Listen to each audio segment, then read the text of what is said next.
农田文化资产教育园区以嘉南大圳的水文化和考古教育推广为核心，保存水铁、糖铁、盐铁到台铁的产业遗迹。园区的地景剧场更是受欢迎。这回透过5G 结合 AI， 打造全新内容。这个沉浸式剧场其实是透过这个农田这个试铁回忆来梳理农田这附近的过去的这种产业遗址的特色。那更特别的是，其实应用5G 的技术跟深人式的这个科技可以让参与者马上透过12分钟的片子的参与，那你能够最后得到一个这种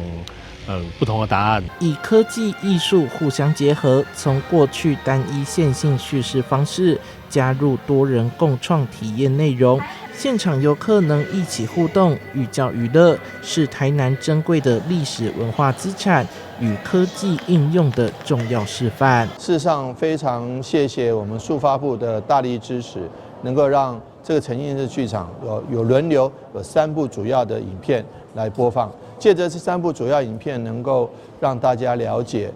过去的一个历史以及未来的展望。那刚刚提到了这个台南500，台南500的时候我们都已经不在了，但是可以借着这个生成式 AI， 能够模拟描绘出未来台南的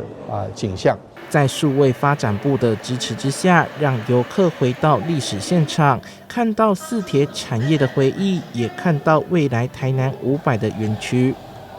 记者周海台南报道。